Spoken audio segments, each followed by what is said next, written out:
Welcome to Shalom World Podcast. Hey, welcome to Beats on Shalom World. My name's Kevin Kapchinski. I'm a Catholic musician based in Texas in the great United States of America. And with us today is the one and only Danielle Noonan.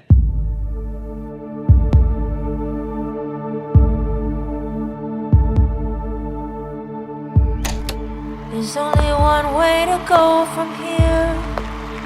A new wind is blowing. It's chasing our doubt and fear. Welcome, Danielle. How are you doing? Thank you. I'm doing great. Thanks for having me. Oh, of course. We're so excited that you're here. It's going to be a great day. I've got so many great questions to ask you. You have such good music. I wanted to start off with just kind of like backing up a little bit and understanding kind of the family situation that you grew up in. And I wanted to know, what was like the first time that you experienced the difference between just like music, like nursery rhymes, and like then attaching God to that? When was the first time that made the connection, and what was that like for you? Yeah, I mean, I started at a really young age. I just picked up music really fast. I think my mom said it gets younger and younger, every time she tells the story, but she's like, oh, you sung Happy Birthday at 6 months old or something. It's like, okay, I know I probably didn't, but music had always just been the connector for me. And it probably wasn't until I was in high school where I began to sort of dig into worship music and feel that connection between myself and God. And there was like just this undeniable communicator for me after that. So, what did that look like in high school? So did you play an instrument, or was it just singing at that point? Yeah, so I had grown up in a very small East Texas town of 3,000 people, and we had a parish mission. And around that time, I was begging my mom and dad for a guitar. Like, I just wanted to be that girl, with a guitar. I wanted to be a rock star. I mean, who doesn't, And they finally bought one for me, and within a week, I was playing guitar. And they said, oh, you're going to be the new music minister for church. I was like, no, I don't want that. But it was the biggest blessing because I was able to sort of be in a place where you have a different view of Mass and you have a different connection to Mass. And so that was a big game changer, for me. And then I just kept on keeping on. You were the Word at the beginning, one with God, the Lord Most High. Your hidden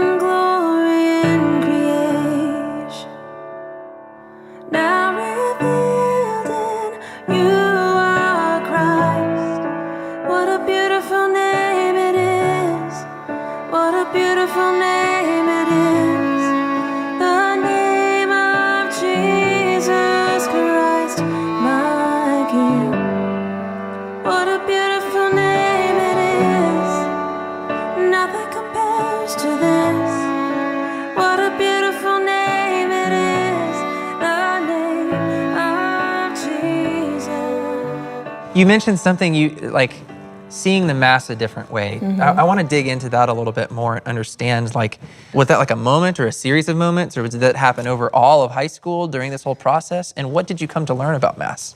I think I'd always appreciated going to Mass. I didn't love it. Right. But I knew the importance of it, and I was always busy. Like, I'm just a busy person because I have ADHD. I had it when I was a kid. I was always hyper, I was always moving. And so music for me actually keeps me focused. Yeah. And even now when I'm not doing music and I go to Mass with my family, I usually take a pen and a notepad and I'm doing notes and writing notes. Yeah. Because it's a good connector for me. And so it was just sort of like this process of obedience. It started out with obedience with my parents and ended up obedience with God. And so I was able to see how music can accentuate the beauty of the Eucharist within the Mass. And it's one of the reasons why I can't turn away from it. I love it. I just can't turn away from it. The idea that the word liturgy itself means like work of the people. Like right. You got to have a place at the table through that. And at the same time, through like maybe the difficulty of like ADHD and stuff like that, being able to just like take that and put that aside and be completely present in the Mass is like, that's a game changer. Right. You mentioned something in your bio on your website that you really appreciate like the authenticity of prayer and the having an authentic prayer life, something that's genuine and personal. And I wanted to come to understand through both your experience of kind of growing through high school and coming kind of into your prayer life in that way, and where you are now, like how has that appreciation molded and changed, and where is it now? I'd written music, ever since I was a teenager, angsty. Like, I don't even want to go back to those journals. And really, a lot of things I was writing about were things that I desired from either someone or myself. And through writing and more writing, I realized it was really something I was seeking from God. I realized this is not just a conversation between myself and myself, my heart and my head. It really is a conversation between God and my heart and my head, and everything's connected. So I was able to process a lot as just like a daughter of God.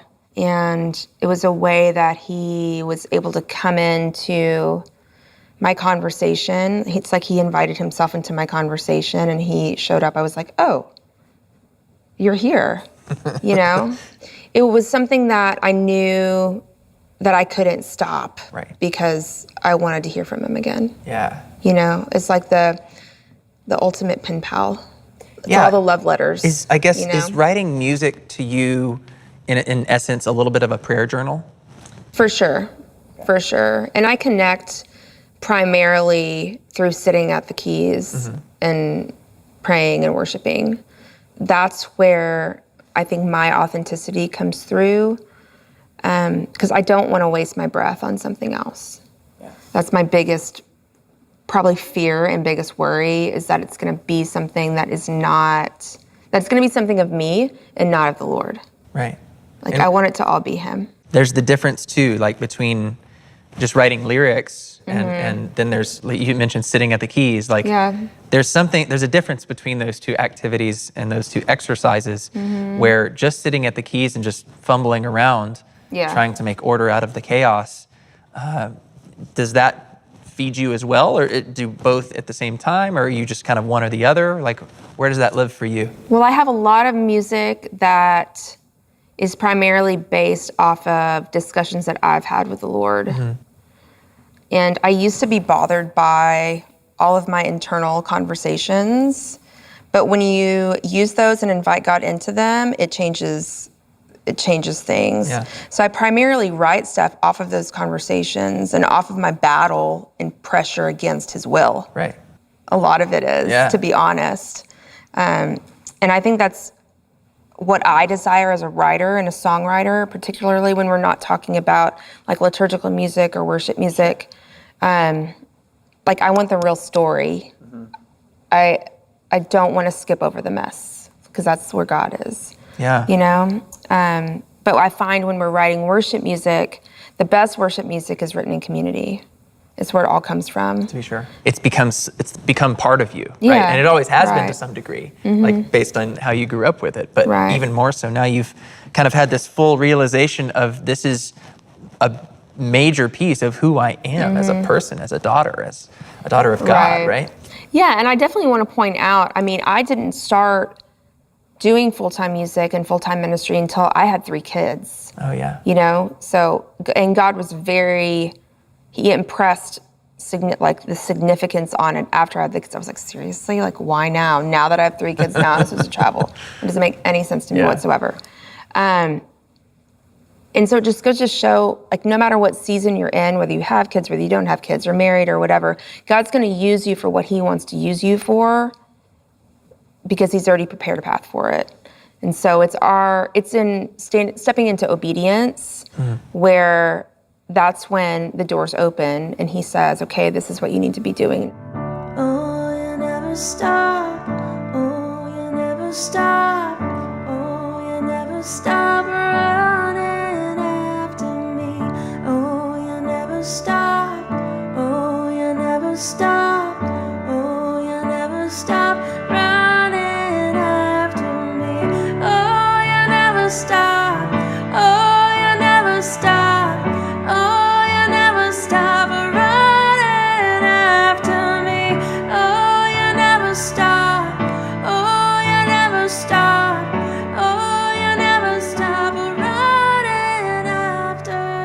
So speaking of all of this, right, I want to take back and go back to 2013. You're getting ready to release your first EP, Yeah.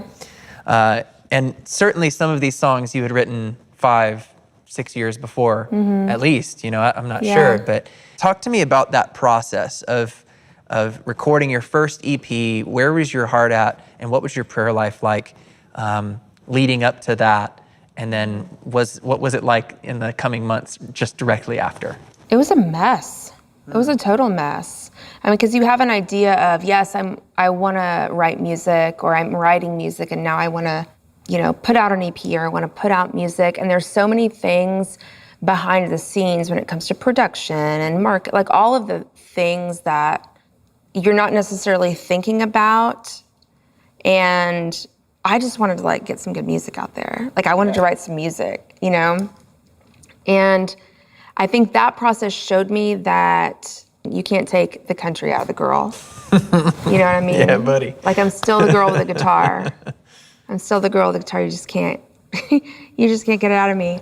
And you have to be okay with that, which I am okay with. But at the same time, you have to, once you start, I think the process of digging into music and really digging into, okay, what does this mean for my life, for my ministry? What do I want people to receive from it?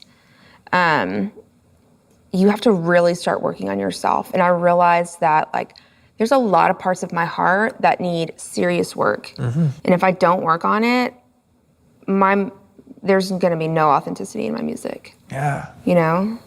So it started this constant and continual battle for the healing of my heart in a lot of ways, and brought forth this restoration inside of me that gave me the ability to step into places that I would have stepped in before, so. Well, gosh, and it inspires, it's so inspiring to hear you say that, right? Because in one sense, music, in the moments in your life or in the areas of your life where you felt like you were kind of in a pit of sin or failing or whatever it might be, right?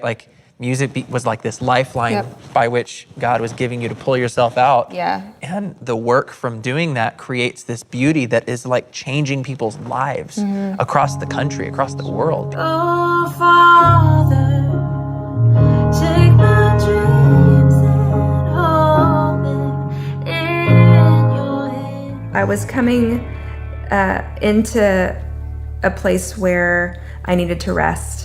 And the Lord was really calling me to do that. And I know that there's a difference between physical rest and spiritual rest. And we need both of those. And I think that I needed both of those, honestly, too. I'm dreaming of a white Christmas, with every Christmas card I write. May your days be merry and bright, and may all your Christmases be white. Going through your bio, and I'm looking through, and I find this random named thing called Soggy Boots Farm. Soggy Boots Farm. Soggy Boots Farm. What is a Soggy Boots Farm? Soggy Boots Farm is our family farm. We bought it a couple of years ago, and we lived in the suburbs for probably 7 or 8 years. And that whole time we had kind of looked at property to buy for our family to have weekends. We have 3 boys, and my husband and I both wanted to just have them have a sense of having freedom outside and be able to run around and do. So we called it Soggy Boots, primarily because the day that we moved in, it was raining, and we had to have rain boots. You don't have an option out at the farm, you have to have them. And so we were going in and out of the house, and it would rain and stop raining, and we would leave our boots outside, and they would all get wet, inevitably. And we would get so mad and frustrated at ourselves. We're like, oh my gosh, our boots are, I keep leaving them outside. I keep making that mistake. To honor the whole idea of this is a place where you can make mistakes. Yeah. So anybody that comes, it's just a place for our community, a place for respite. We have worship nights. Tell me about the worship nights, because I hear that, and I was gonna ask, okay, how does the Soggy Boots Farm play into this idea of mission that you have, like your job's not the grind, your job's worship, right? Right. How does that play into that? Well, we started the worship nights at our other house, and we would we have an open door policy at our house, and all of our friends would come and we'd worship and we pray, and it would just be a time of community and prayer. And so we ended up taking it to Soggy Boots. It's really a night, just come in and pray together. People bring their intentions. We have people that have, amazing prophetic gifts, and whatever the Lord has for us those evenings, like we receive fully and just give him glory and honor, and hopefully it pushes us closer and closer to the Eucharist and closer to him. Yep, we just eat, we fellowship, and we worship. That's awesome. So Danielle, do you have like a particular lyric, or is there a song that you've written that is like, man, this is the go-to, I have to go, it really speaks to you again and again and has kind of changed over time? What song or lyric is that? I think probably the new single, This Is Who You Are. It's definitely a really personal, but also like more corporate worship song. There's only one way to go from here. A new wind is blowing. It's chasing our doubt and fear. Our shackles are falling down. Breathe it in, breathe it out. Feel it deep in our lungs. Let it consume every part that cannot be undone. I wrote it actually when I was at the farm. I had gone, we have blackberries that grow across from the road where we live on, and there were a big bunch of blackberries that I really wanted to get, and you kind of had to step in a little deeper to grab them. It was at the time where it was sunset and the sun was setting. It was like super picture, perfect picture. The wind was blowing, and that's the exact time where all of the animals come out. Yeah. Snakes come out, raccoons come out, and they're all in the bushes. You just know they are. And so it was intimidating. I'll be honest, it was intimidating. But God told me, he said, if you go in and you go deeper, that's where all the good stuff is. Oh, wow. And he said, and once you get the good stuff, you can't go back from it. Dang, man. And so that's how I wrote that song. It starts off, there's only one way to go from here. A new wind is blowing. It's chasing our doubt and fear. Our shackles are falling down. I just took, as soon as he said that to me, I just closed my eyes and I took like the biggest breath. I was like, gosh, like, you're right. You're right. And I came home with a ton of blackberries. That's awesome. And then I wrote the song, so. That's such a good story. Oh my gosh. He's good.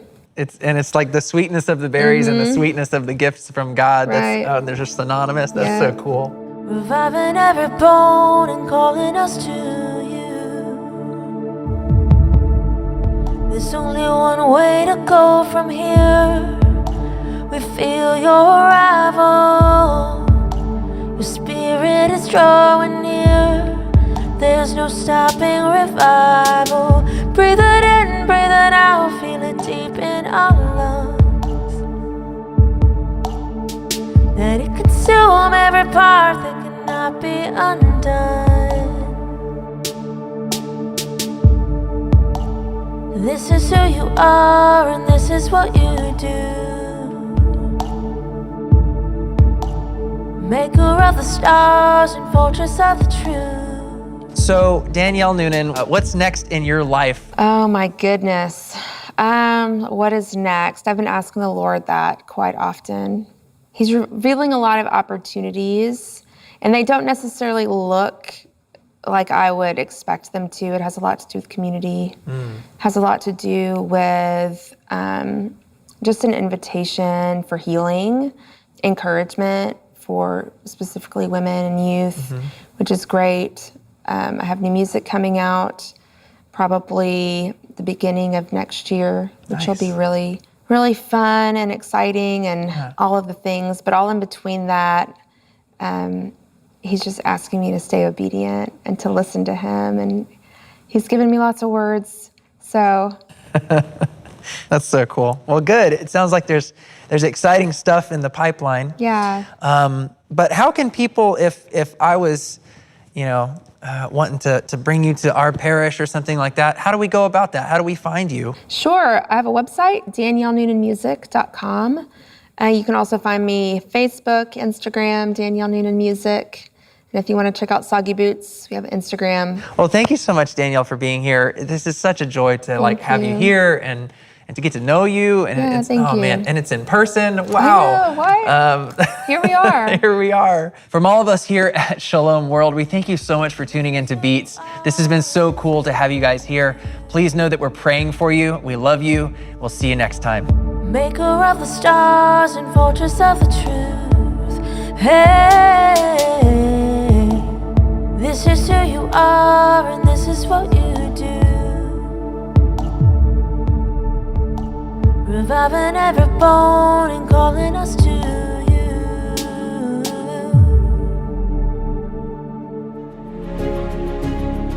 That was amazing, don't you think? Guessing who's next? Follow us on Instagram. Let us know if there's an artist you want to hear from. Drop us an email at podcast@shalomworld.org. Your donation keeps us upbeat and running so. Head over to shalomworld.org/donate and keep it coming. Learn about Shalom World podcasts on shalomworld.org. Want to know when next episode drops? Make sure you follow us at Shalom World Podcasts. Shalom World Podcasts is now available on all online platforms, including Apple Podcasts, Spotify, Stitcher, and others.